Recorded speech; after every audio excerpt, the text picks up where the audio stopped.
are live. Great. Well, good afternoon and welcome to the Legislative Committee meeting this October 7th. During this meeting, we're going to be reviewing the table prepared by Executive Director Berland and Director DeSantis and the staff, listing the various proposals made at the public meeting held on September 25th, 2025, and those proposed as part of COELIG's comprehensive review, together with a brief explanation of each. Many of the proposals do not require a legislative amendment, and those that do indicate whether they were part of the 2025 legislative agenda and how each of them fared in each branch of the legislature. I think there's like 71 proposals that are listed on the chart, and I estimate that 31 of those require a legislative amendment, or I would say roughly half. I am joined by my fellow committee members, Leonard Austin, who I don't see. Oh, there you are. Commissioner Austin and Commissioner Karras, the chair and vice chair of the commission. Welcome. Sandy, I'll let you take it away. All right, thank you. Let me just state that this meeting is being held pursuant to notice and in accordance with the provisions of the state's open meetings law and executive law section 94. Both the conference room at the commission's offices in Albany at 540 Broadway and the meeting room we're using in the State Conference Center at 25 Beaver Street in Manhattan are open to the public during public session, which is what we're conducting. And the meeting is also being live streamed. And the link can be found on our website, ethics.ny.gov. And I would note that Commissioner Austin is participating in the meeting remotely pursuant to Public Officers Law Section 103-A and the Commission's rules and resolution for remote participation on account of extraordinary circumstances. And we do have a quorum for the meeting. So with that,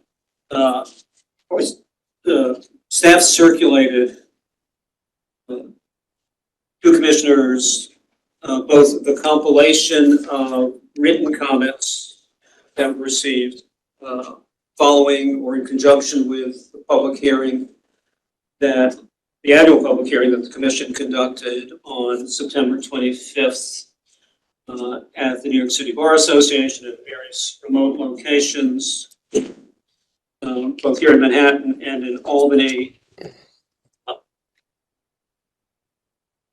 I believe everyone who testified in person also submitted written comments. And so the compilation of comments covers everyone who addressed the commission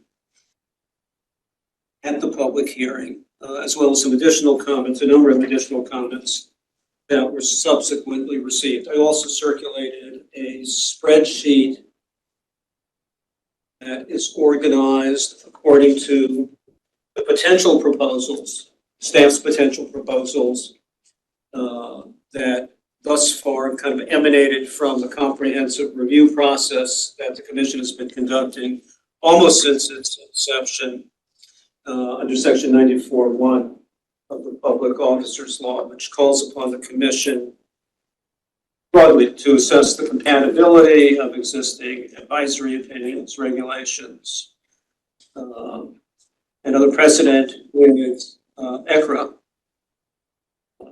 as well as Lobbying Act and Section 107 of the Civil Service Law, the Little Hatch Act, and also to assess the effectiveness of the overall enforcement scheme with respect to lobbying and ethics regulation and conflict of interest identification and mitigation.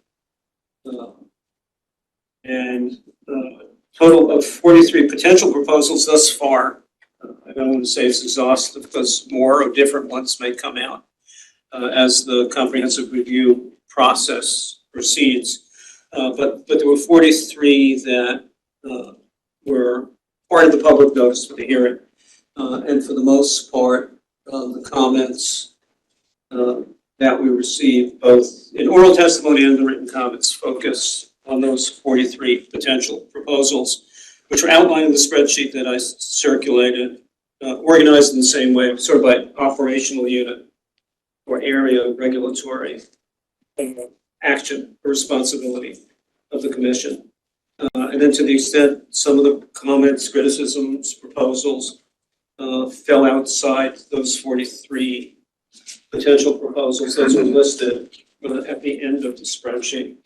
And then, unless anybody has any specific questions or other suggestions for how to approach it, I thought we would just sort of quickly run through the principal comments that came in respect to, keep calling them potential proposals. I wish I had a shorter way of referring to them. But concepts that staff has floated. And just, that's all right. It's a way to approach it. I'll start at the top.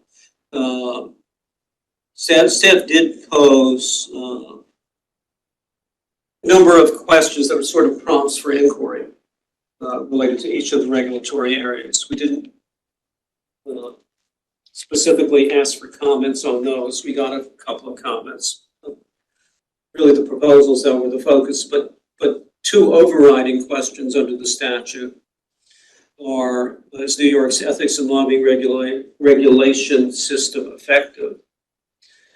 And two, what changes, if any, should be considered?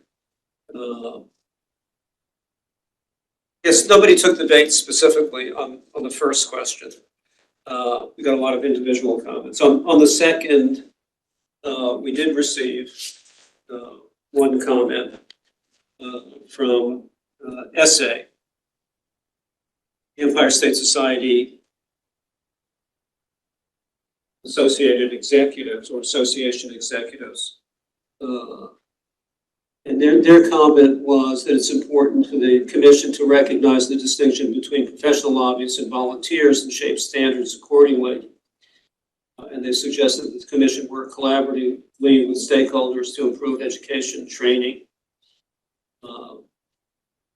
and compliance. I took that as focused really on the lobbying end of the commission's work. And it's a point well taken, and I'll just say briefly, it's what we have been endeavoring, we commissioners and staff have been endeavoring to do since we began the process, looking at the regulatory systems, compatibility of its different components. And one of the key components in the process that's brought us where we are, the survey we conducted, one hand within the state structure, those involved in applying, enforcing, administering the ethics structure within the state, enforcing the ethics laws. And that went out to 600 or 700 individuals we identified as active in that field, and we got a decent response. But we also reached out with a separate component of the survey to over 10,000 individuals who figure one way or the other as interested parties, as participants, players of the regulatory community on the lobbying side. And we got a fairly substantial response there.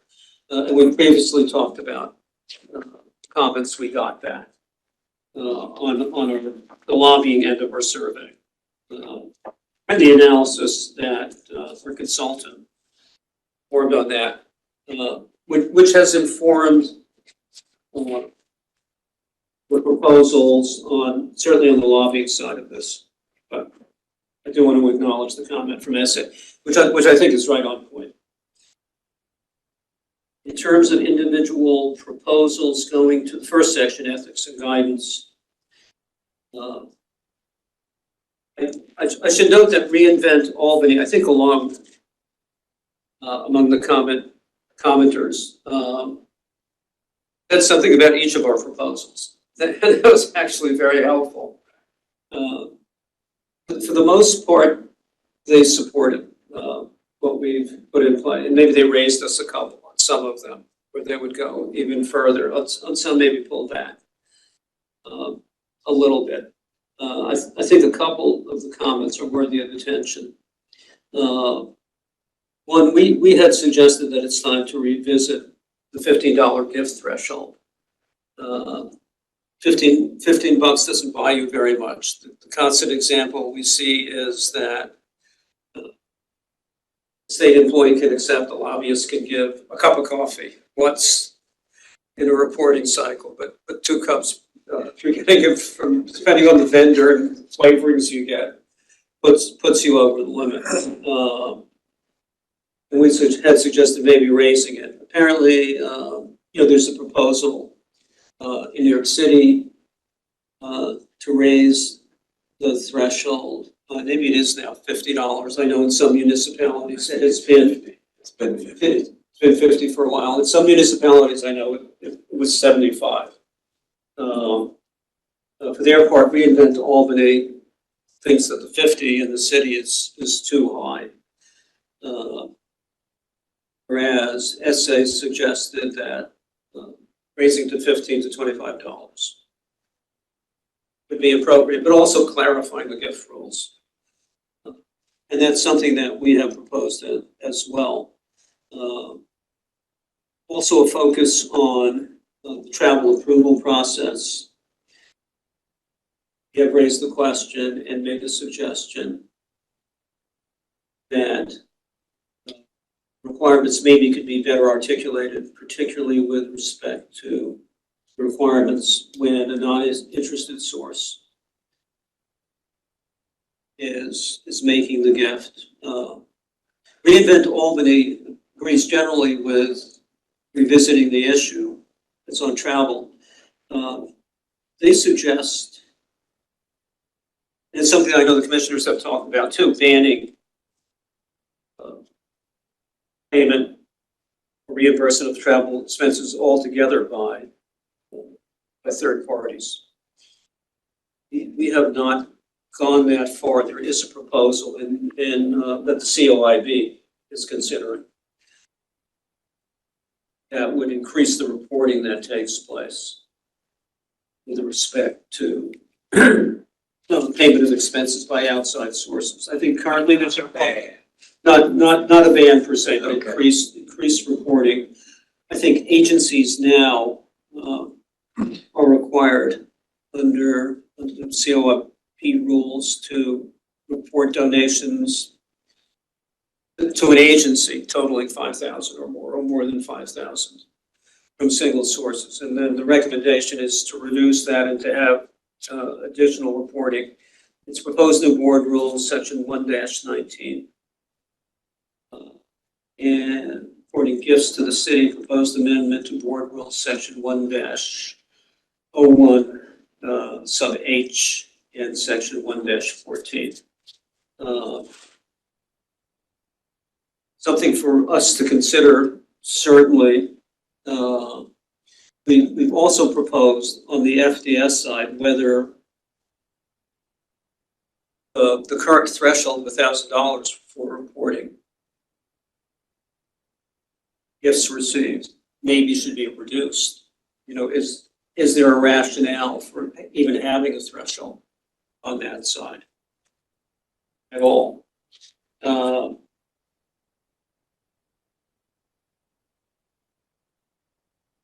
Andy, can I ask a question? Yeah, of course. Just in terms of the procedure here, I'm wondering what, in terms of the list that you're going through, if commissioners have thoughts on specific items, should we be talking about those as you go through the list? Should we be talking about them at the end? Is the goal of this meeting to sort of air out commissioners' thoughts on specific proposals, or and if not, like, when are we going to do that? And maybe that's a question for Dolly as well, obviously. From my perspective, and Commissioner Carvalho maybe has some further thoughts on it. We wanted to sort of talk through, to the extent commissioners had questions about the comments we had received, and whether we need to go back for clarification from the sources. So, the full text was circulated as well. This would be an opportunity to do that. It's probably best if you have questions to raise them as we're going through them rather than trying to save them. I do think a separate meeting will be held by the Legislative Agenda Committee to go through those proposals that require an amendment. So I just want to put that out there, that with respect to those, we'll have a further opportunity to discuss in depth those proposals. Yeah, absolutely. But and the other part of it on the comprehensive review side, because it does fit into both. Right. Well, And some of the proposals have been, in fact, on our legislative agenda or have been considered before. From the comprehensive review perspective, we're looking at this as more feedback and more input into the comprehensive review process, and we don't expect that we'll be completing that process before the end of the year. It will, certainly go into some part of next year.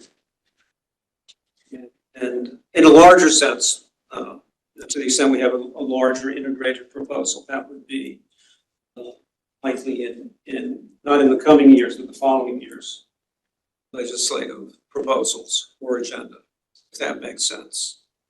So it sounds like this is not the moment for us to figure out whether we support the specific proposals. We're going to have a separate meeting to talk about whether they go on next year's legislative agenda, and we're going to have more meetings in the future to decide what constitutes the package of proposals coming out of the comprehensive review. Is that right? that's Yes. Okay, great. short answer. Understood. Thank you. On the comprehensive review side of things. No, I mean, we saw this on that with respect to comprehensive review as an opportunity to get feedback on specific proposals, but we weren't thinking that this is a decision point by any means. We just wanted to put it down. Okay, thank you. There are important observations. For example, we raised the possible proposal. This would be the next one. It's number 4 under ethics and advice and guidance of whether confidentiality that applies when individuals come to the commission for advice, and for informal advice, but also for specific approvals that are statutorily required. For example, policymakers who are coming to us with an outside activity approval request. The process they go through antecedent to getting to us is in the nature of advice and guidance, but it's not protected. And it creates a kind of anomalous situation where individuals, like, for example, statewide elected officials and agency heads, are only coming to us, don't have any superior they can go to first, obtain confidentiality. But other individuals who have to go to their agencies first don't have confidentiality vis-a-vis the advice they've gotten from their agencies. And to the extent the policy in conferring confidentiality is intended to encourage individuals to seek advice before they risk getting involved in some kind of potential conflict of interest. Would that suggest that the statute should be broadened? The statutory protection should be broadened. And I just want to add, I think that is also an issue. If accessorial liability is passed, for example, does that, if there's no confidentiality with your ethics officer, does that make the ethics officer responsible for reporting that somebody came to them and said they're asking about whether or not this is proper or they're doing something? So I just wanted to add that because it's on the list as well. Wouldn't that create a problem? It's definitely an interesting question, and we didn't get the proposal this year, but in the past, we've had the proposal that all departures mandatorily be reported to us, and we pointed out that the statutes already require reporting to the OIG, to the State Inspector General's office of those kinds of departures, and it didn't make sense to have a duplicative scheme. But that's an interesting question because it's a disincentive for sure, not to go to your main office, right? If they have to report you. I mean, to your agency, but go ahead, I'm sorry. Continue. How would that even work? I mean, because the agency ethics officer works for the agency. So if a question came up about advice that an agency officer provided that might be wrong, that agency officer couldn't say anything? Like, I don't even know how that, I'm not sure I understand how it would even work. And that's sort of the comment from the reInvent Albany. Would it even be feasible to make that kind of inquiry confidential? But the question is, our regulation actually requires that individuals engaging in an outside activity, depending on the nature of the individual nature of the activity, go to their ethics officer first for approval before they can come to us. But it confers protection on the second step when the ethics officer sends it to us, but not the first part of the process. And if the reason for our leg of it to be confidential is not to discourage individuals from putting themselves in potential jeopardy when they're asked, much like seeking attorney. I mean, have there been cases of agency ethics officers disclosing information, I guess, in a way that was to the detriment of the person? I can't answer that question because I don't know. I don't know if there have been cases. There have certainly been cases. There's one notable case where an individual came to a predecessor agency. The agency concluded that the individual not only wasn't entitled to the approval they were seeking, that in fact they were in the process of violating Section 74 transaction they were involved in, and penalized them for it. And had the agency told them it was okay? I don't recall the facts, but the agency had told them, okay, we certainly had that situation as well. And that leads to another proposal. How do we ensure that there's uniformity? In those situations where they don't have to come to us. I mean, maybe I'm making a wrong assumption, but I'm assuming that if somebody got what we consider to be erroneous or information from their agency ethics officer that we ended up disagreeing with, that unless it was something egregious, that we would take that into account in our actions against that person. They may have had a good faith belief in being comfortable with what their agency ethics officer told them. I can't comment specifically, but yeah, it's a complicated area. It's a complicated area. The chair has his hand raised. Yeah, hi. I just want to suggest, I mean, this is a legislative committee meeting, and we have this chart of all the items that were proposed, potential proposals under the comprehensive review, but I think we ought to limit this discussion today to just those items related to legislation. And we'll do the rest of the comprehensive review with the commission at another time. Because we'll never get through it. No, you're right. See.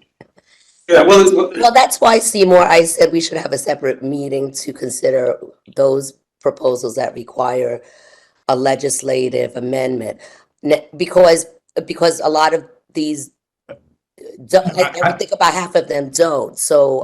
What I'm saying is we should do that now. The Okay, the items which require legislative amendments, we should do that now as part of the legislative committee. And the other items we should do in a full commission meeting or at another time. All right, that's fine. That'll save a lot of time. We haven't done it that way in the past. We've gone through all of them, but that would make sense now because our time is limited. This one, in fact, would require a legislative change. But that's you're at number 10, that's and number, 11, yeah. yeah, number 4 would require a change to section 94.7B statute. But number 3 could be done through the agency, right? 3 is a review of Part 930. Right, okay. So, yeah, so 4 would require legislative amendment. When you say number 3, where are we looking? Well, under item Under- speech, under item, Ethics, advice, and guidance, and then the, it might be number 11, you could look at the outside number, which is what I was. Okay, that's what I was confused when you said. Yeah. So it's number 4 in subsection 1. But it's number 11. Okay, thanks, Dolly. looking at the row. Okay. Yes, 4 and 11 are the same. Okay. Yeah. All right, again, if we're just focusing on potential legislative changes, so the next would be under training and education, implement training non-compliance, monetary late fees. NIFB and SA and TBC all have issues with that. And initially, we were experiencing a very high level of compliance on the lobbyist client side.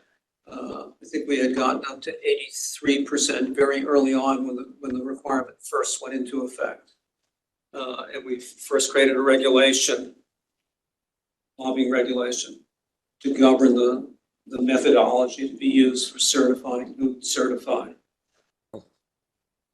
lobbying entities with certified compliance. That sort of remained static, and the number maybe drifted, the compliance level perhaps drifted down a little bit. And we have a sort of residual tranche of individuals who have not complied. Training requirement, the ethics training requirement for lobbyists and clients. So this was previously on our agenda, and I don't think we have to decide right now whether we're going to put it on the 2026 agenda. Chair, do you want us to discuss whether or not we want to put it on during this meeting, or do we want to discuss them and I could send out like a report and have you guys look at it, and then we can go back and talk about which ones we want to recommend? I think the latter is better. Okay, so we'll just go through them and talk about them, right, for now.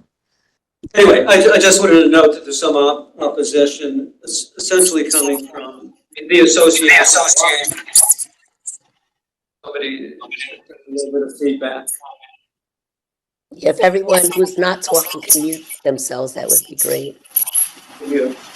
I will say, one of the comments is we should give notice and all of that, and we do. Be very careful track of who has complied with the training requirement, who hasn't. We give notifications when somebody comes in and who hasn't been trained.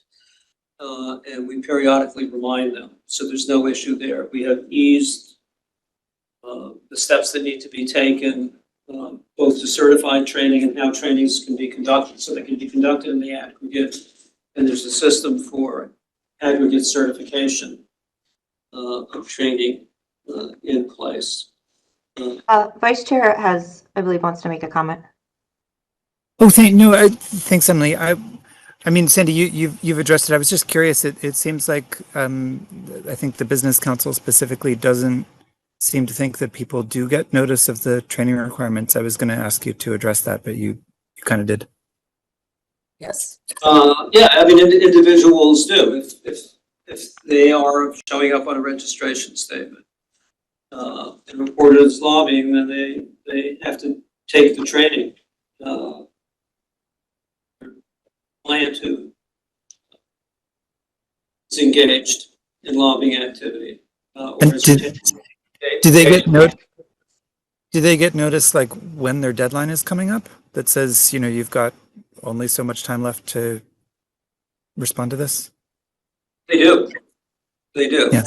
Great. They're given time to comply. They receive notices. And they also receive notices if they're failing to comply. And I'll defer to Carol on this. I don't. Yeah, no, that was my understanding. I was just sort of perplexed by their comment that they were unaware of that. So I wanted to make sure. Thank you. And we don't forget about it if they don't. They're going to. I didn't think we did. No.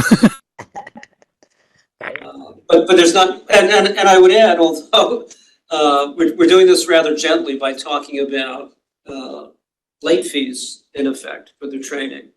But one thing we had talked about earlier on, and we weren't quite prepared to recommend, was maybe a step beyond that. And if you haven't complied with the training requirement, then you can't lobby until you rectify that. And we haven't gone that far. So the proposal actually allows lobbying to continue even if you haven't taken the course, which remember is an online course. You just click on the website and you take the course and you do the certification. But there is a concern expressed that somehow might deter smaller individuals or entities from engaging in lobbying activity. Electronic filing, I don't think there's much to say about that. And Albany strongly supports it, and we didn't receive any opposition to that. And there have been proposals, legislative history is laid out here. Not been able to push that over the finish line, and I guess the commission will decide whether to continue pressing that. The next one requiring legislative change is the second one under. One right after that. Financial disclosure. The first one does too, doesn't it? Amend the public office to require candidates. Yes, it does. Wait, I'm sorry. We're now at financial disclosure, no? Yeah, and we went through number 1. Right. And now we're on number 2 under financial disclosure, and both would require. Row 17, if you're looking at the very far left. It's 27. So currently under the legislative law, members of the legislature and policymakers, those in the legislature who are filing a full financial disclosure form,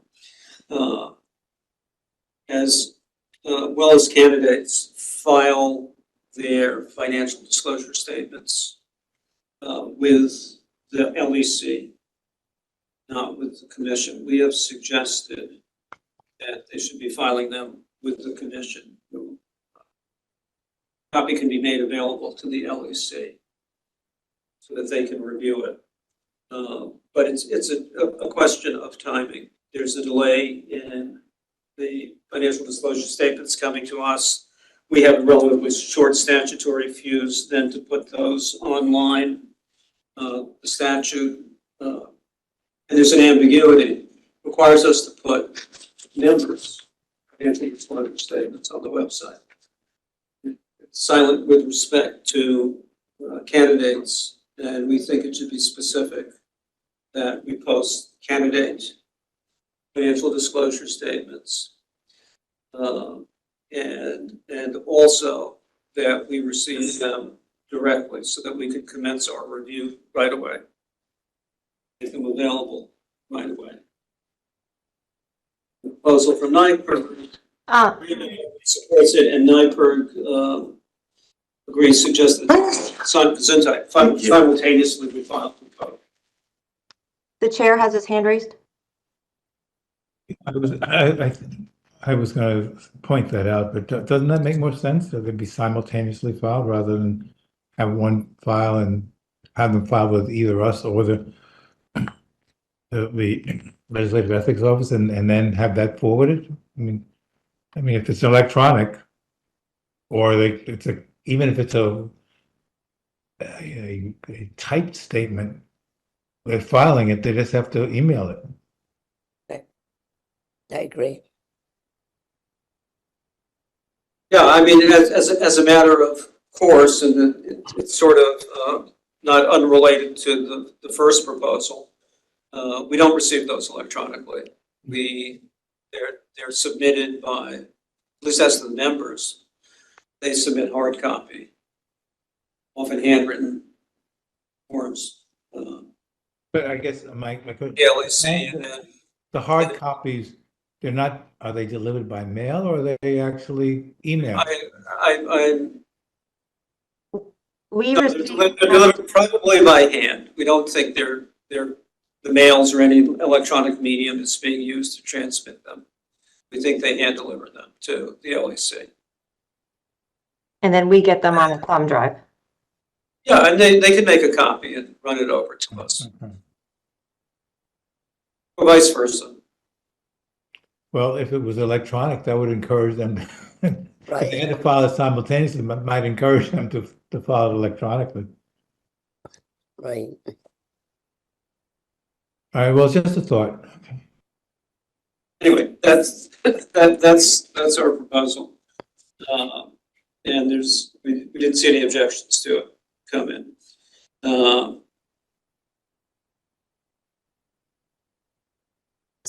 next question is one we've discussed previously. Yeah. And Albany supports it, and that's late fees for late filed financial disclosure statements. We looked at the city system. Our statute would have to be amended in order for us to impose late fees. It's the language limiting any financial penalty, et cetera, those laid out in the statute. So, what's our next? Next legislative amendment would be line 21, row 21, item 6. Bill under financial disclosure, midsection 73A, to reduce the complexity and increase the breadth and quality of information supplied. And so on. There's a lot of archaic language. There's a fair amount of complexity. Everyone has encountered that. There's some superseded provisions that continue to be carried forward in the form. Again, the $1,000 threshold for reporting gifts, from our perspective, doesn't make a lot of sense. There shouldn't be a threshold. It should be reported if they're being received.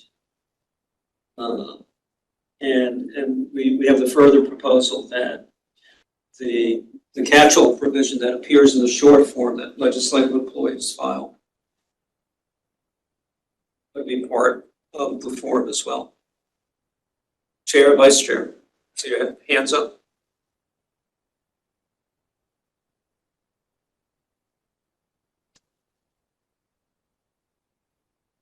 Go ahead, Seymour, if you were.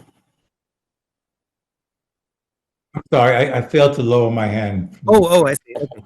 So, Sandy, thanks. My comment was just going to be that I think, I'm not sure if this is the time for this comment, but the other part of it that I think is essential is that the Public Officers Law be amended so that the statute identifies the information that needs to be solicited, but not the words in which the form solicits it, so that the agency has the freedom to put those things into plain language. The current statutory language is a sort of literal case study in terrible drafting, and I'm sure does more to alienate the members of the state workforce than any financial penalty ever could.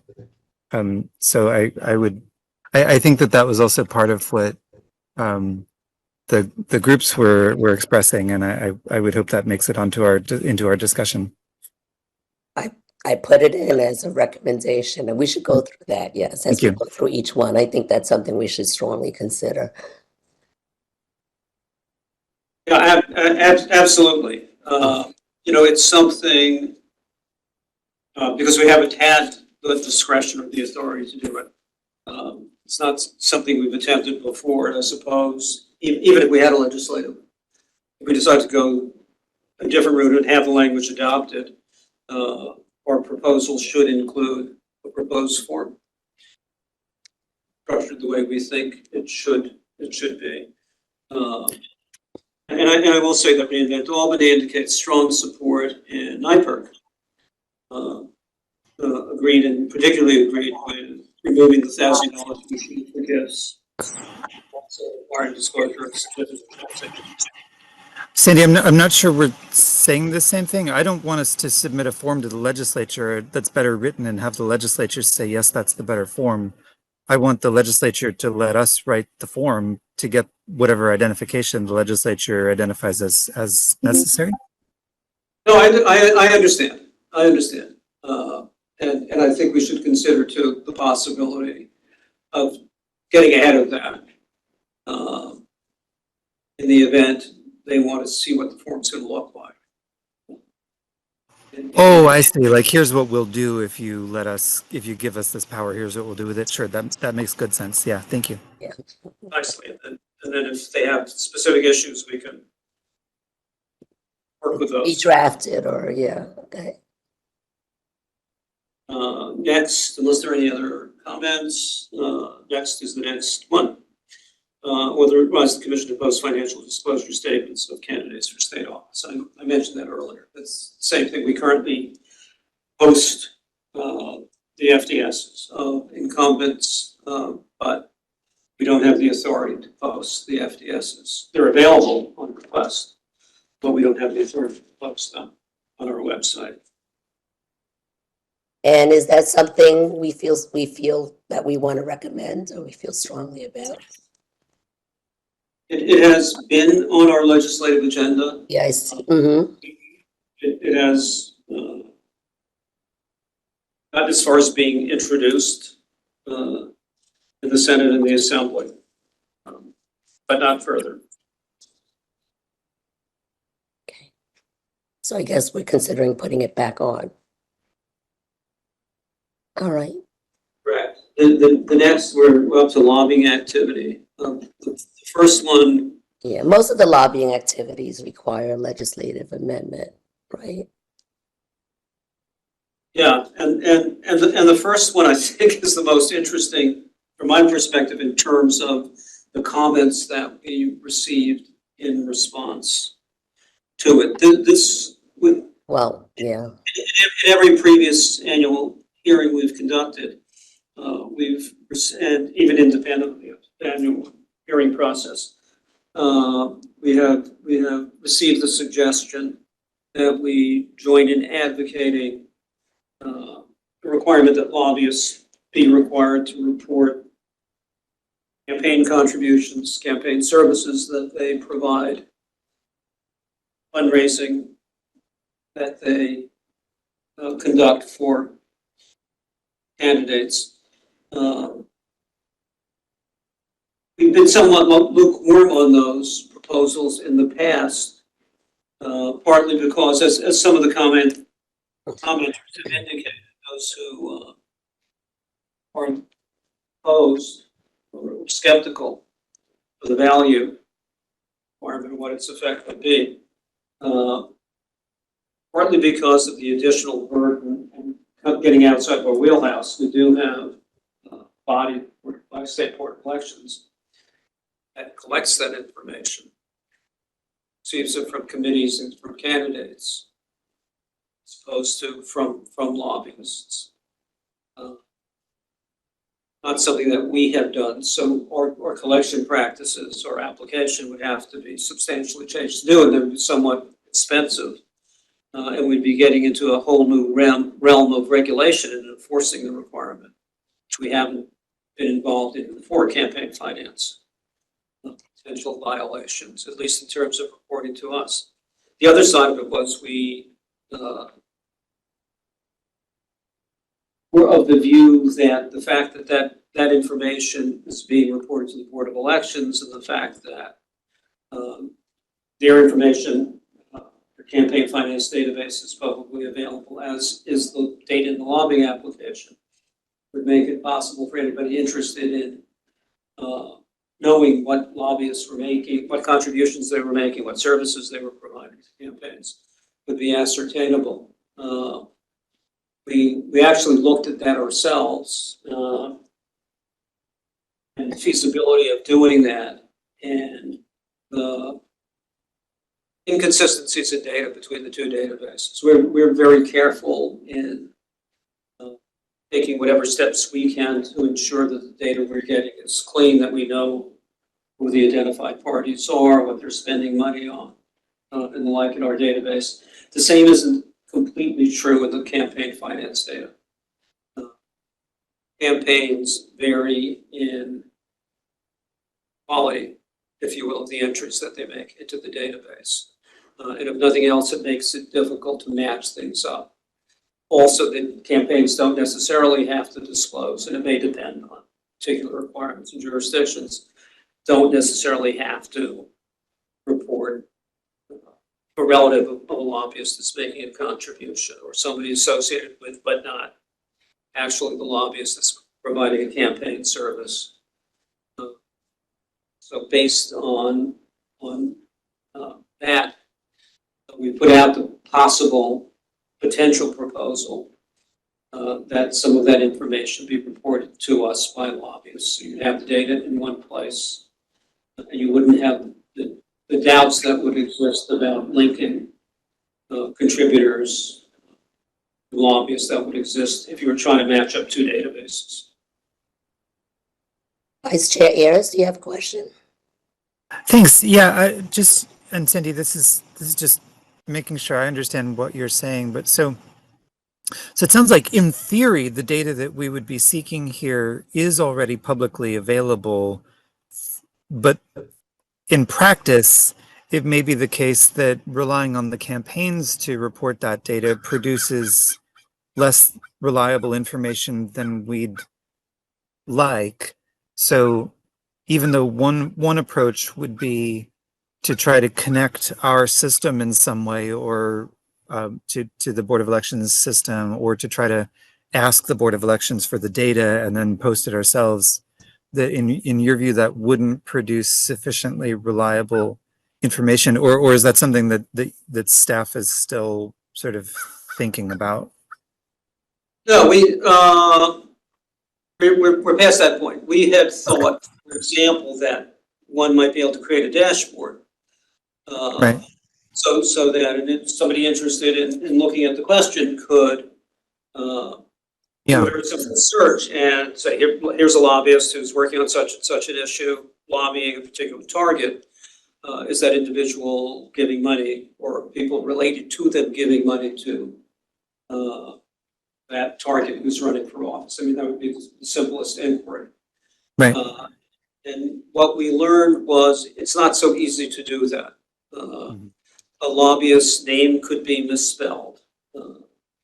It could be that a firm, it could be a relative, minor child, an entity associated with a lobbyist has made the contribution, and you'd have no way of knowing. I don't want to be too pejorative about it. Yeah. Dirty, but campaigns are reporting what they're reporting, and they have whatever information they have. They're doing it with whatever level of care. I'm not suggesting that they're not reporting the information, but we found when we tried to match back that we were having to do a lot of guessing about, is this the same person? Is this the same entity? And then, thank you. That's helpful. And then, so then I guess my question is, in terms of the burden of completing and submitting all of this paperwork, in your view, what we'd be doing here is asking the lobbyists, obviously, to take on an additional reporting burden of saying, here's what that is. But in your view, or in staff's view, that burden is worth it because of the increased quality of data that would become available to the public. We're putting that as a potential proposal. I mean, we very much wanted to receive feedback Sure. on the question of whether there's actual interest out there. We would not be per se using the data ourselves. Our goal is to achieve as much transparency on the lobbying side with respect to the activities of those who are seeking to influence government decision making. I mean, it's really. Can I? Yeah, but that's good. Can I ask a follow up about that? I mean, is it conceivable that we actually would use some of that information? Like if we're doing an investigation to determine whether there's been some kind of improper influence on a public official by a lobbyist, could it be useful for our agency to already have information about, oh, well, now that we know that so-and-so has been donating a whole bunch of money to this campaign, that changes the investigative picture. Is that something that our investigations unit could find useful? We would defer to our investigations unit on that. I will say that's, but statutorily, under the Lobbying Act, campaign contributions, for example, are accepted from the definition of gift.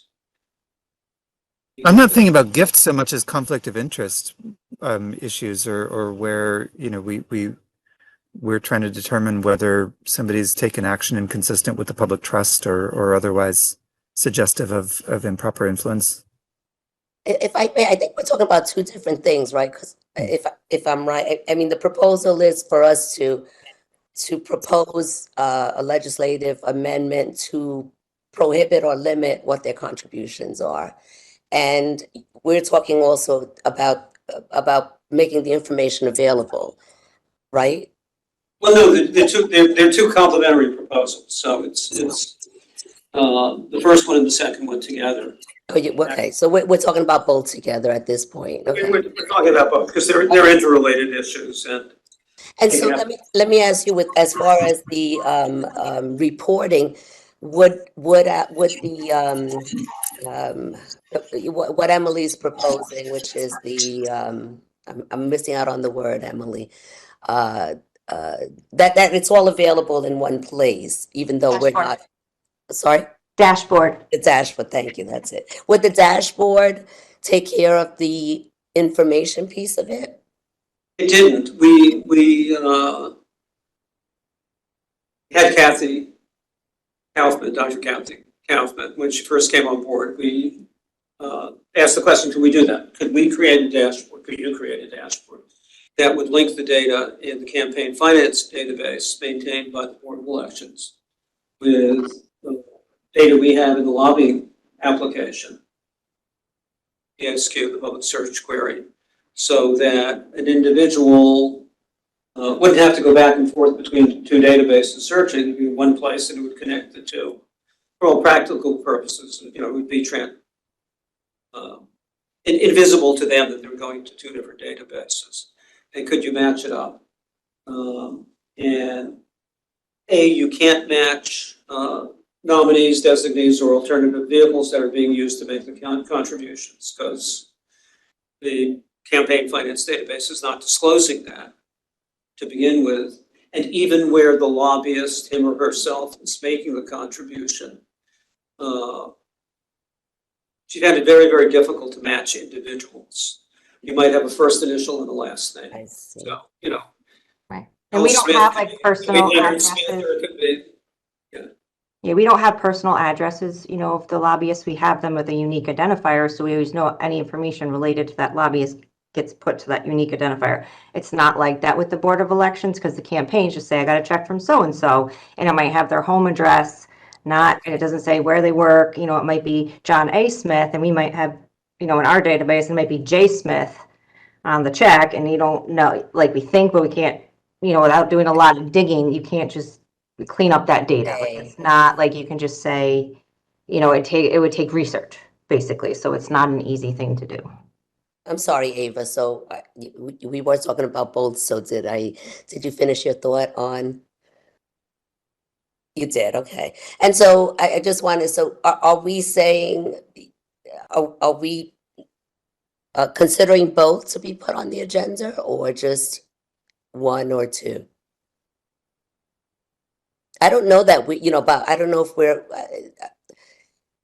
what are the constitutional factors involved in Yeah, let me just say, we're not, thinking we're not about what? focused for these proposals. We're not focused on the legislative agenda per se, for the 2026 legislative agenda. We're looking at a global report coming out of the comprehensive review with recommendations and proposals.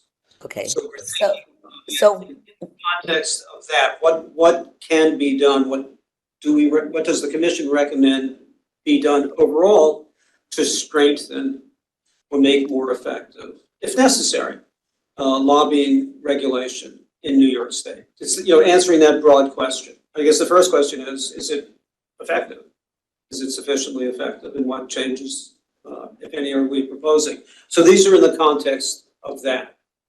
so you're saying these are more like not to be put on the agenda per se, but just to explore more about them and see whether it would. And could be future agendas. We just don't Okay, think that's they'll right. be Exactly. right for this year, right? We probably want to have more discussions.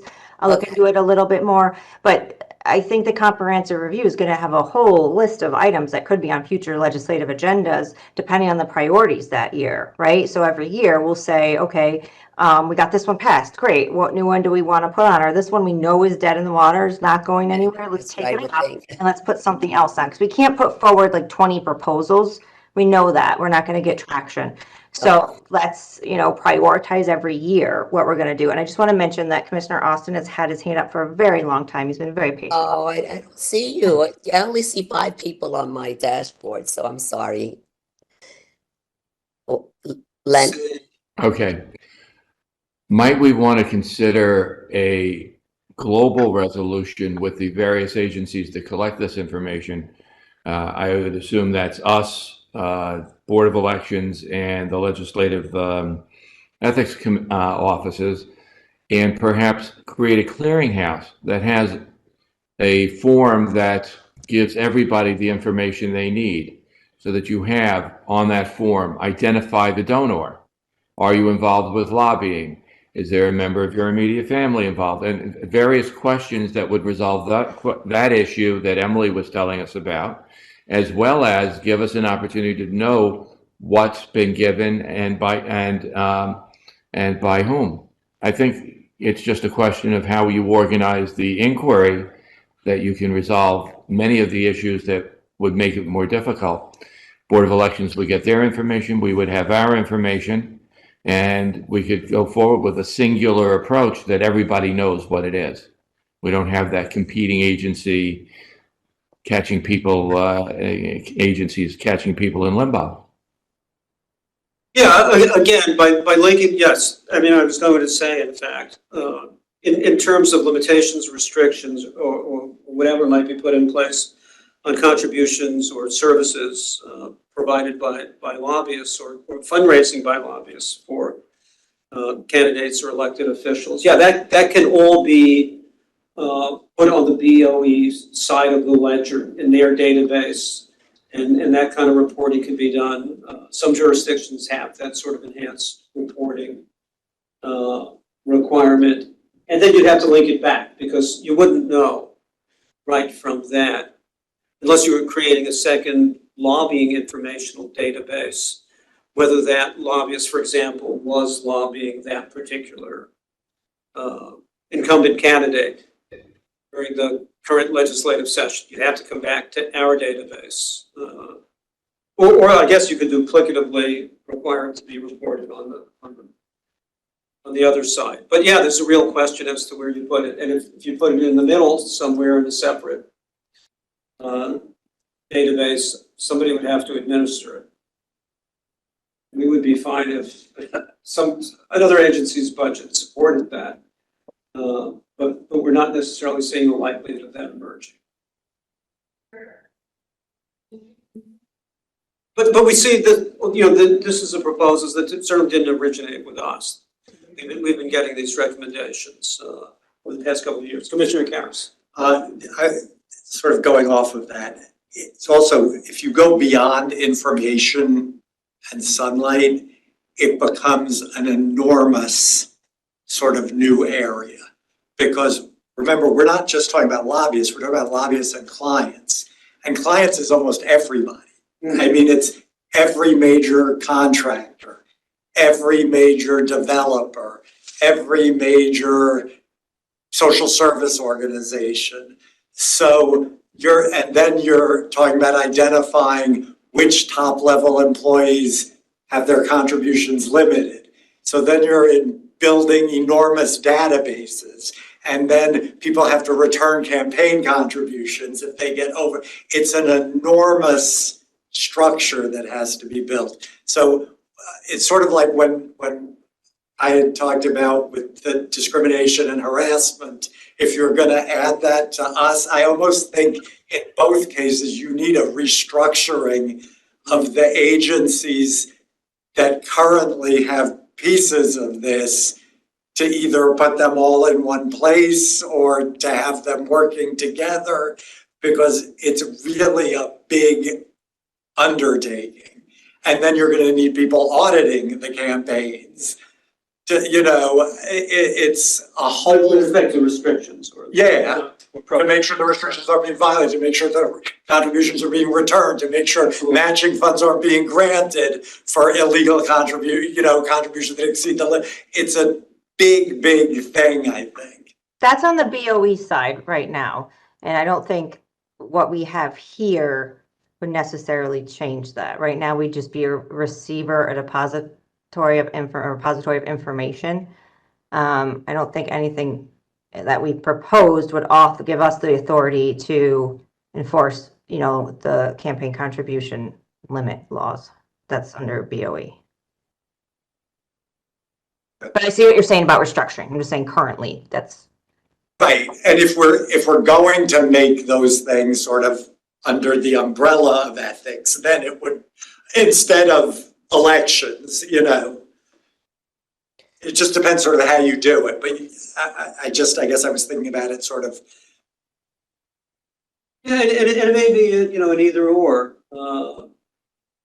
because there are pros and cons with respect to the benefit of putting the restrictions in place, and maybe there are detriments on the other side. There's certainly a cost in administering the program, but just from a pure transparency perspective, does the public want to know, would it benefit from knowing the greater accuracy whether lobbyists or clients are using campaign contributions as a way to influence decision making? I mean, it's really as simple as that. I think that's what I was following up on Len saying. That I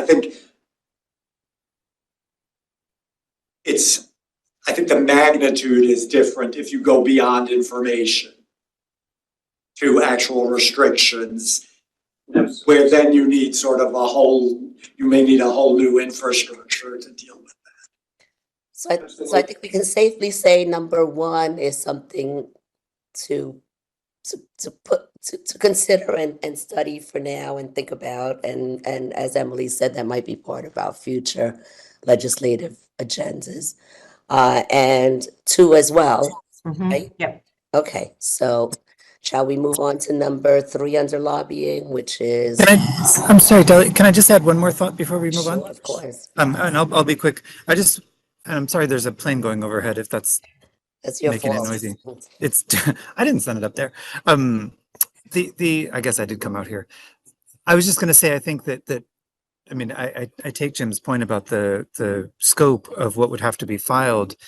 I feel like the viability of a proposal like this, even assuming that we're limiting it to transparency and that we're just asking for information from people who are, after all, already providing information. So my assumption, at least, is that the only people who would now have to provide information of campaign contributions are people who are already doing lobbyist and client disclosures under current law. So we're talking about adding to those disclosures, not creating a new kind of disclosure.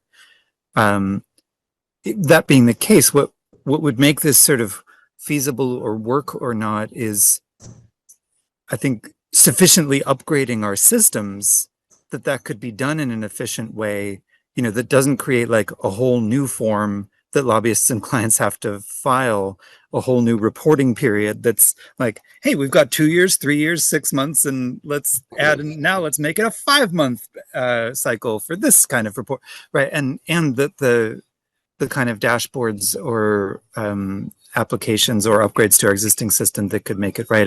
I'm sort of looking at Carol Quinn as I'm saying this to see if she thinks that this is right. But the upshot of what I'm saying is there needs to be a budgetary component to this proposal. Yes. If we do, that is, yes, of course it makes sense to think we shouldn't just know when lobbyists are having conversations, but also when there's money flowing. Like, of course, if the public has an interest in knowing when there are meetings, of course they should know when there's money.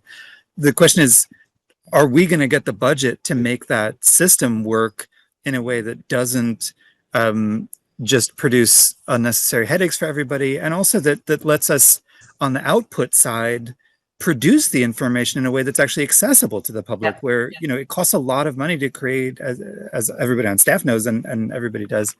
But we need the money if it's going to come along with this, so that this information can actually not just gather dust in our files, but be genuinely useful to people. I see Carol nodding. Thank you for that. I agree with that. I absolutely agree with that. You're right. I think it would have been great if the money or if the data was there and we could just put it on a dashboard, but we tried that. That doesn't, that's not effective or available. So this And would that's be, because of the information provided to us, right? Like, It's more to what's provided to elections, because they have a lot less detail and they don't have unique identifiers where we do. Right, okay. So yeah, it's more what's provided to BOE by different campaigns, which they're just looking at a check that gets mailed to them and recording that information. So it's a little different. Difficult to figure out if they're, who is actually making the contribution at the end. right, so putting it on the lobbyists who already file with us is the way to go. But Commissioner Ayers is correct. It's a lot. And it's always a good idea for more transparency, but the devil would be in the details. And also we would need increased budget for it, I'm sure. Yeah, we would need a new system and probably extra staff just to, you know, troubleshoot that, get it going, get guidance and all that fun stuff. But yeah, our system right now doesn't have the capability to intake it. And that'd be part of, you know, that bigger capital budget to get a new lobbying application, I would think. Okay, thank you. Any other questions on 1 and 2 or comments? Shall we move to number 3 of the lobbying? Yeah, number 3 is accessorial liability. Which we've gone through and we put on, right? A little bit of traction, a little bit in the Senate. Not something introduced. Can we move the screen? I'm sorry. Oh, I'm so sorry. Chart. Yep. Thank you, because I'm going back and forth, so thank you. So wrapped up in the discussion. But you know, I have to say, I'm sorry.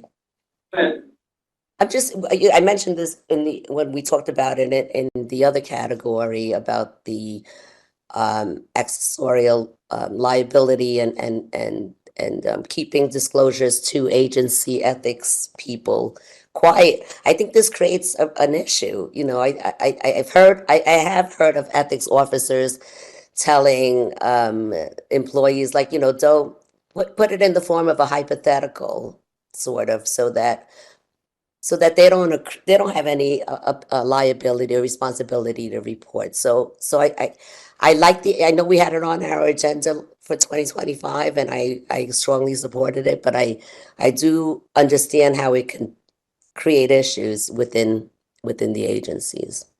So that being said, what are the other committee members' feelings about putting this back on our legislative agenda? Or commission members? I guess, how do we I address? suggest that perhaps voting on them individually without having talked about all of them really is kind of counterproductive. Let's go through the whole list, see what we want to vote on, perhaps at the next meeting, but I think voting now would be very premature. Oh, no, we're not voting. I just want to know, I want to get a sense. I just wanted to get a sense of what, you know, for when I'm circulating this memo, you know, what are the areas that that the committee feels strongly should be recommended to the commission. So that's why. Just so you know, that's fine for the committee. From staff's perspective, we're just showing the comments we received on potential proposals that might ultimately be considered in the context of the ultimate comprehensive review report that we're working on. Let me, on this specific one though, just so, because the comment that we received, I think, misses the fact, and we've provided very specific language to the legislature on accessorial liability. There's no liability unless the accessory is acting with the same intent that the violation occur that the actual actor had.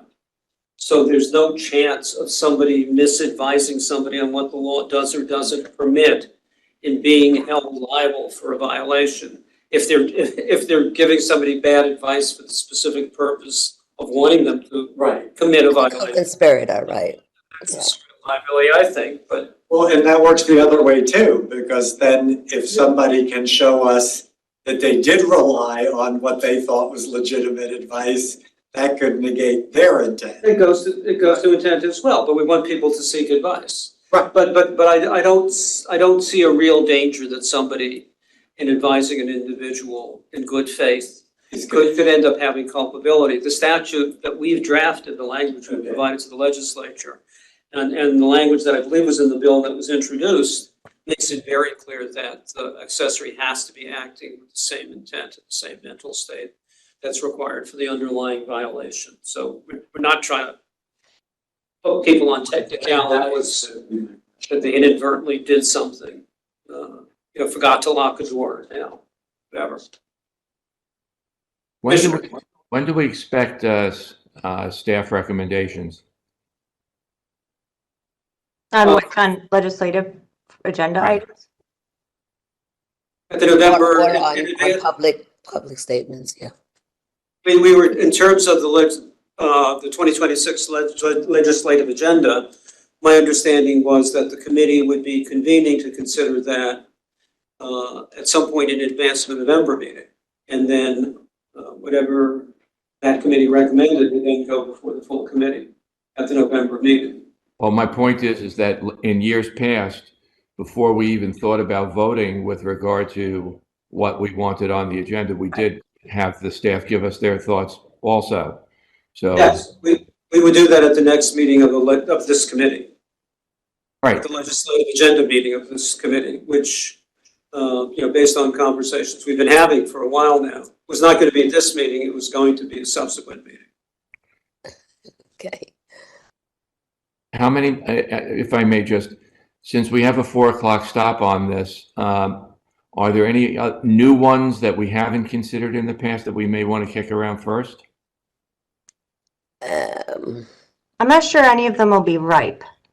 I think that was kind of our feeling when we actually put the whole timeline together, like months and months ago, was that, we'd look at these as part of the comprehensive review, and if like 1 or 2 stuck out, maybe we'd consider it.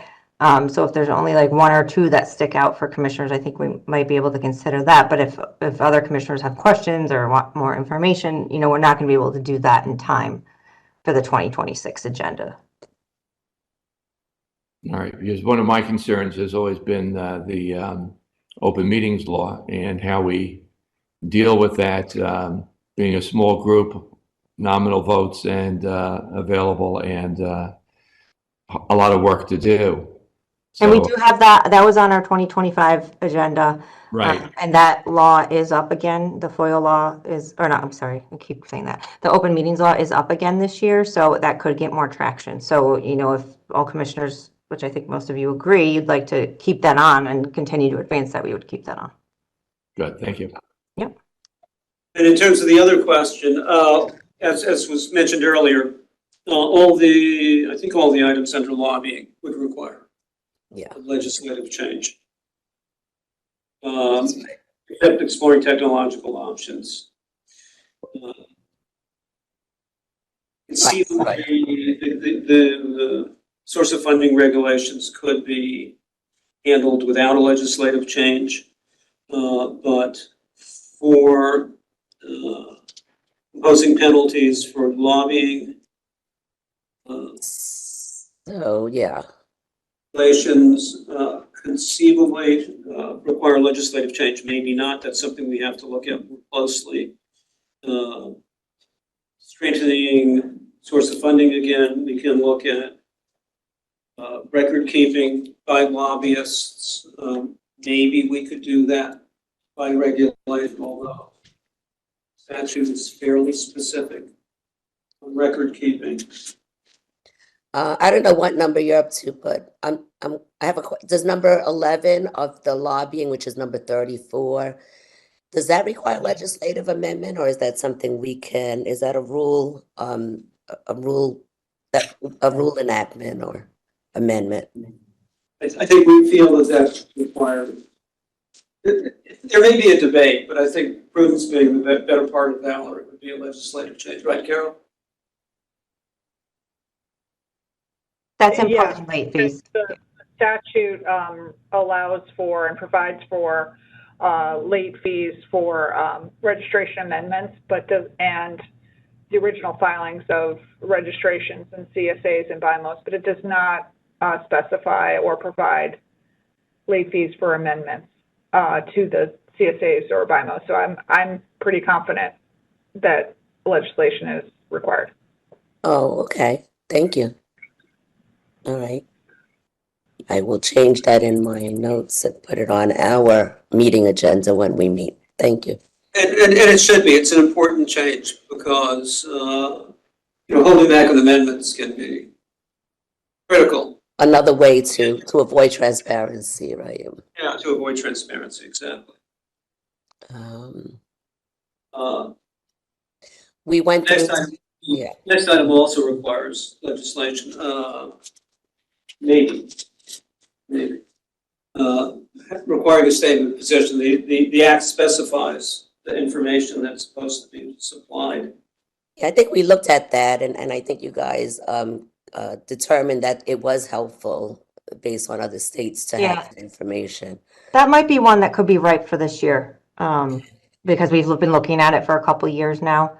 And that's the conclusion that we've come to. So that one, for example, is not, we've seen that in years past. We've been talking about it for over a year. That would be an example of one that could. And now you have the information. Yeah. About whether it's okay. So, the Business Council did have a comment on that, and they characterize it as no strong opposition, but they question the utility. Our research that we did looking at some other states that require statement of position indicates that useful information does come out of it. I think with number 13, we talked about that, and I think we were disinclined to pursue that recommendation, but I could be wrong if anyone has a comment on that. This one, we were taking from the feedback from the survey of which regulations were complex, and I've been working closely with Carol and her team to provide resources in these three areas, because these are the three that were identified as the most complex. So if we were going to look to simplifying regulations, we identified these three as being the ones to really focus on, because they're the ones that are causing the most angst. And that's something we don't have to do, that we don't need legislation to do that, unless we're saying, in some cases, there's only so much you can do, for example, with source of funding, because the legislation is so complex. So, we can look at it, but at the end of the day, it might be we're tinkering here and there because the legislation stipulates this and that and has a formula, and makes it very complicated, but definitely something we could look at. Thank you. All right, I guess now we're going to communications and data accessibility. Going back to what Len recommended, how do you want to handle the next group of these, since we're short on time? We've discussed some of these previously. I don't think many of them require legislative amendment, right? 1, 2, and 6, I do believe. Okay, that's right, yeah. It's the right one. The same place. The first proposal, being able to comment on pending matters.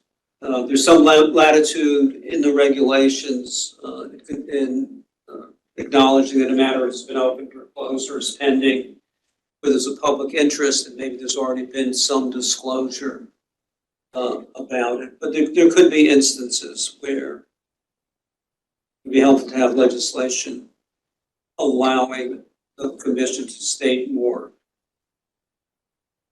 And I think that would require. And you believe that that requires a legislative amendment? I would think that would, could be done with an opinion, no?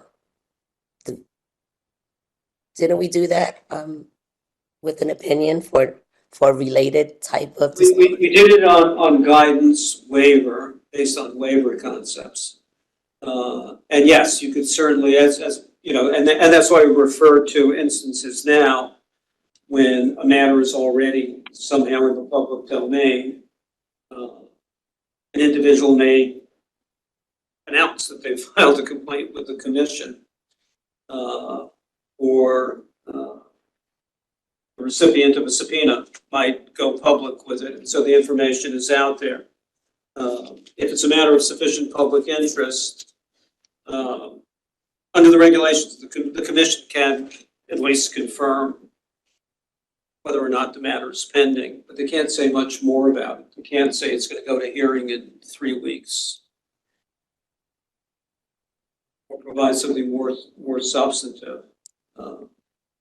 And yeah, I mean, there's more authority probably under 9411B for the commission to vary that than under 7B, but it would typically require formal action. And this is not really something that we fully developed yet. It's something that's been kicking around for a long time. Whether the commission can disclose things under certain circumstances. Yeah, and it's something that, you know, the media pushes to some extent. Obviously, they would be interested in being able to get more meaningful, more substantive answers to questions when they have them and something pops up that they think the public wants to know about. And to some extent, the good government groups talk about it. We haven't received any opposition to it. Doesn't mean that it would pass. There's nothing strong that's been stated contrary to it. The second one, you know, also would be an amendment, presumably of 7B. Again, we do have the waiver opinion, but there may be other circumstances where matters of public interest. Okay. Maybe somebody has gone out there and said something and it's accurate, so we don't have the misstatement of guidance. Maybe we have a waiver, and the commission might want to clarify something. So, I guess I'm getting that 1 and 2 are really not ripe at this moment in time.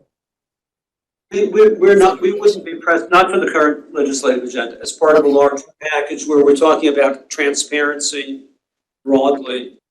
Those kinds of proposals would figure in that.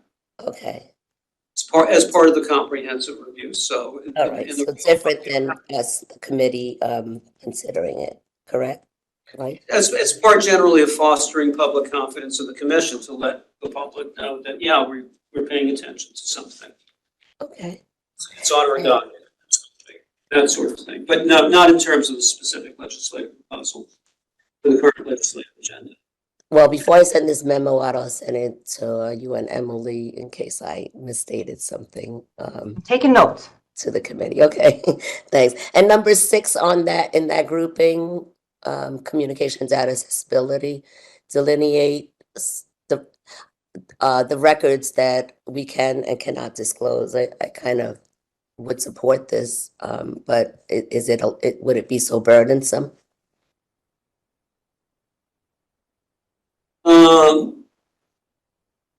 Yeah, it's kind of a new idea. Currently, we have to struggle to fit things under exceptions within the FOIL statute as it's drafted. Mm-hmm. If we think it's important to hold it back, conversely, there may be challenges to releasing something that's called for by a FOIL response because we have statutory constraints. And so, sort of like the first 2 proposals, to give the commission more latitude, it might be helpful if we had COELIG specific, if you will, provisions in FOIL or in our statute. I might cut down on appeals, right? Contest. You can see that reInvent Albany wasn't thrilled with the concept of that. They would stick with what we have in FOIL now and deal with those. But again, it's part of overall transparency initiatives on the part of the commission and easing those. This might be seen as cutting the other way. We're looking at it as pro-transparency. Frankly, taking some of the decision making, making it less subjective, the decision making that goes into. Anyone else have any questions, comments on that section, communication and data accessibility? Hearing none, I guess we'll move on to compliance, audit, and review. And I don't think any of those. Oh, well, what the one required? They do require legislative change, and all of these fit into the same kind of category. Currently, the commission is limited to random audits of lobbying filings. I see. Okay. And that means that things that we catch through audits that aren't evident on the face of something you pick up on a review, or maybe something else might trigger an investigation. It's just by chance. And budget plays a big part in how many audits we can conduct in a given cycle. So currently, with the staffing we have, with the staffing we've had, we have tried to conduct about 1,000 audits per year. An audit is of a lobbying filing. It's not of a filer. So you're looking at one of 60 to 70,000 pieces of things that come in on the lobbying side to the commission each year. So we're doing about 1,000 of those. So it's less than 2% are being audited.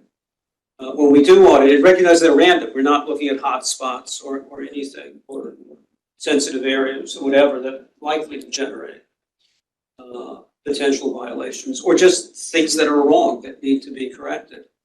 A fairly high percentage of audits produce discrepancies that need to be fixed, and often result in amendments. You've seen the statistics at each of our commission meetings, because we're adding them now to show.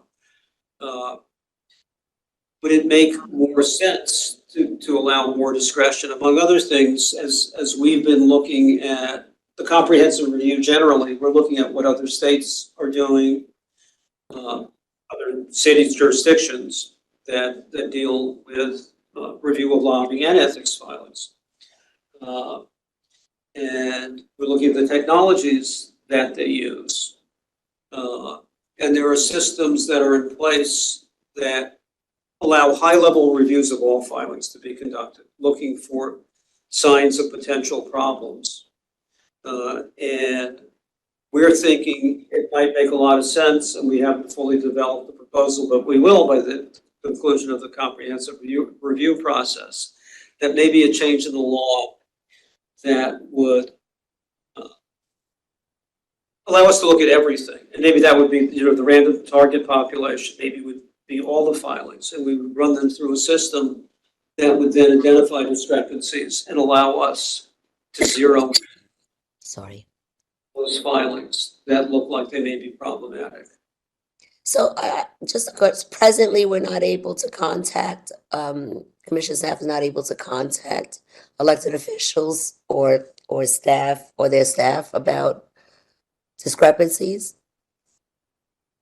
Correct. And that's the other side of it is the other 1,000 we do are the reviews. So we have our compliance audit and review unit conducts random audits of lobbying filings and targeted and random reviews of financial disclosure statement filings.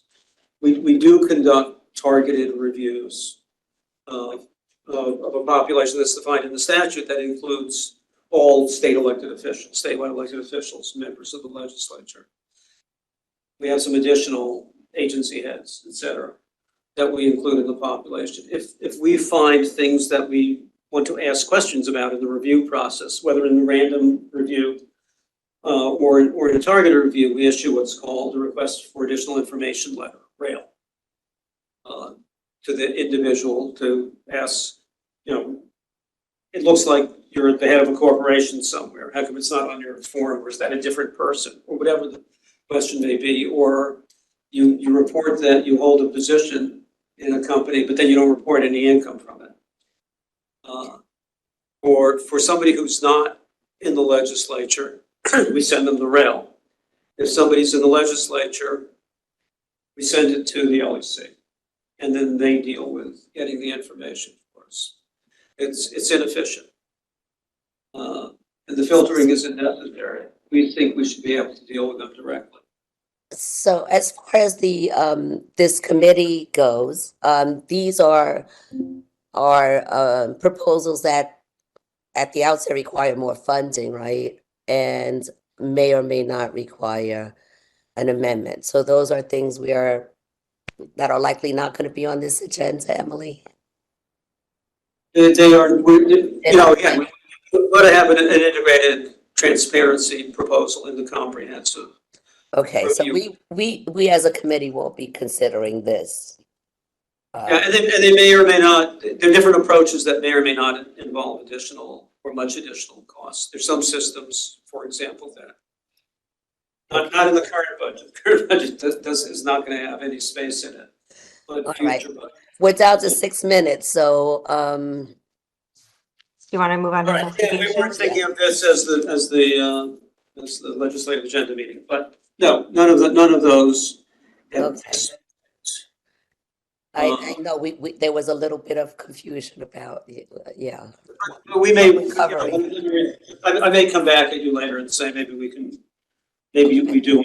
So let's see what else we have on the legislative agenda. Right. Investigation. Investigation and enforcement. Sandy, are there any of these that you want to push for 2026? Because those are the ones we should probably talk about if you had in your mind, or if you think these all can wait for like 2020. We can hold off. Well, I did have a question about, I'm just trying to think, what kind of emergent relief might we need? Are there situations where we wanted to have that and we? I'll give excuse me, I'll give you an example. A process was underway. Don't get too much away. Hypothetically, procurement is taking place. There are very specific restrictions on procurement lobbying. We might receive an indication. It could come from a complaint. It could be a competitor. Who knows? In the procurement process, it could come from anywhere. It could be from inside the agency. That a bid is about to be awarded, and somebody is violating the procurement rules. They're reaching out to the wrong person. I see, okay. However, to try to influence it, got to be careful on this. And you want to get an order saying that they can't communicate? Preliminary review, that we can issue a 15-day letter. Then we can issue a report to the commission at, X number of commission meetings down the road. In the meantime, now we're dealing with something that maybe could have been headed off and not turned into a question of imposing a fine and disgorgement of something. It could have just been prevented from occurring if we had the ability. And maybe it's not us going into court. Maybe it's the ability to refer and giving the Attorney General or local prosecutor the ability at our request to do something. It's not something that we have fully developed at this point. Again, we put it out for comment, and the only comment we got back from Reinvent Albany, which sort of paralleled where we were, was it needs further review and development. But there could be many other instances in many other areas. It could be a lobbying violation as a procurement violation would be. It could be a conflict of interest that's playing out in a way, again, where we'd want to stop it going forward. And it can be frustrating, I know, to staff when somebody comes in and says, X, Y, and Z is happening to me. Can you make them stop? You know, and we can issue a 15-day letter. That's what we can do. And maybe that's enough. All right. So, well, there's a lot in this group, but many of them seem to require more, more study and figure out what we're going to do with it. Oh, yeah, and many of them are part of taking an integrated approach. Comprehensive, right. Finding the investigator, but the monetary penalties for F&H violations have been on the legislative agenda. And we would submit that they should remain on the legislative agenda. Right, okay. And we already, okay, so that we're gonna. The last one is the last one on this page, number 7, row 56. Sorry. There's an arguable ambiguity in the statute in Executive Law 9410 PII on whether the relief that can be ordered in an enforcement proceeding, an SBIR, can include actual imposition of discipline like suspension or discharge, or if it's a recommendation only as part of that process. I think the better interpretation based on other language in that section, in that subsection, is that the commission can impose it, but the wording is not as crystal clear as one might like. And then, a couple of commentators thought we were arrogating some additional authority. And we're looking for a clarification, not additional authority. And the business council thought we were looking at some added basis for debarment. That was not mentioned that.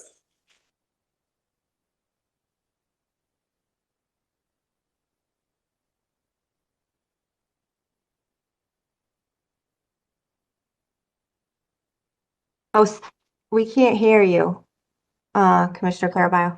I apologize. Are there any, so we only have a minute left, so I'm wondering if there's any proposals that committee members want to comment or talk about before we end this meeting? I guess that's a no. So I know we haven't gone through all of the proposals and we don't have time to do it. So is there a motion to adjourn this meeting? So moved. Letting you move so fast just now. A second? Second. Okay. Any objection? All right, so I guess we'll adjourn. Thank you, everyone. Sorry those 2 hours.